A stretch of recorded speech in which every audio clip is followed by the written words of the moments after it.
No podemos votar por un acusado, por traidor a la patria, por asesino y violador. Por cierto, todo el Perú sabe. Me refiero a Urresti. No se puede ir al triángulo terrestre porque está minado, está minado, está minado, está minado. Así, si los noruegos dicen que no está minado, a ver que vengan a demostrarlo. ¿Por qué traidor a la patria? Artículo 140 de la Constitución. Pena de muerte para que él traiciona a la patria. Yo estoy preparando algo importante para no salirnos del Pacto de San José. En tanto y en cuanto, el triángulo terrestre, que es la frontera que tenemos en Tacna con Chile. Ese triángulo nos pertenece. Oiga, ¿y por qué usted ha permitido que pongan minas? ¿Quién ha puesto minas? Chile. Si ese es nuestro territorio, ¿cómo se han puesto minas? Pero bueno, la cobardía es así. Y desgraciadamente tenemos que esperar de estos gobernantes lo peor. Jurídicamente está demostrado hasta la saciedad. Pero aquellos rotos chilenos, sinvergüenzas, coludidos con traidores peruanos, se han apoderado de pocas hectáreas, pero es nuestro honor, nuestro territorio. Tomamos la decisión, nos fuimos a Tacna. Buenas tardes, usted es el oficial responsable. Placer de saludarlo, soy el doctor Noriega Salaverry.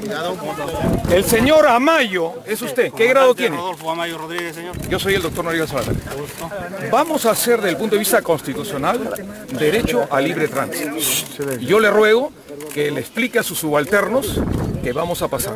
Ya, yo le digo a usted, señor, que existe una resolución que está prohibido desestimar las garantías de su marcha. Nosotros no necesitamos garantías, necesitamos transitar por el territorio peruano. Con un grupo de patriotas, los plebiscitarios de antiguo nos acompañaron.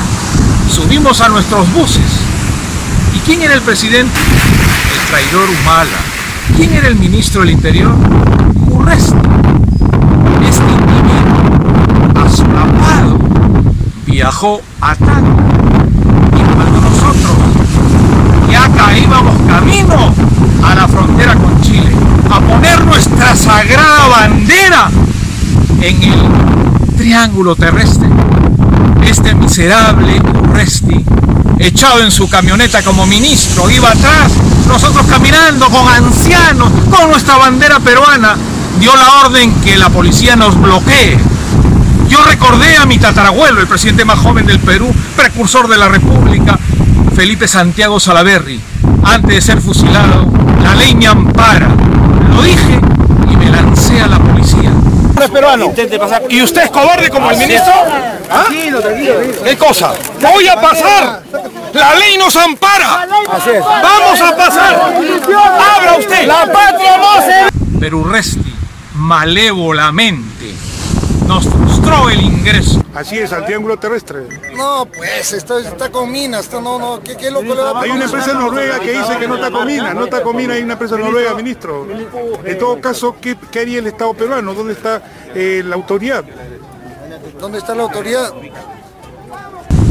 Pero se hizo una asamblea en plena frontera y me delegaron que como abogado incoe una demanda y una denuncia por traición a la patria contra Humala y contra Urresti como ministro.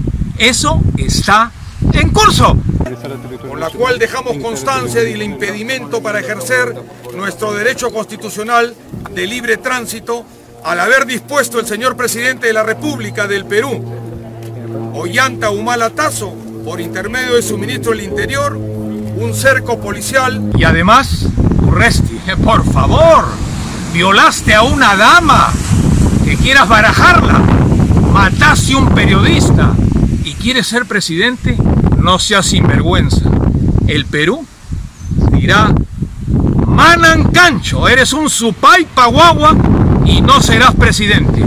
Que Dios nos ampare de Urresti. Muchas gracias.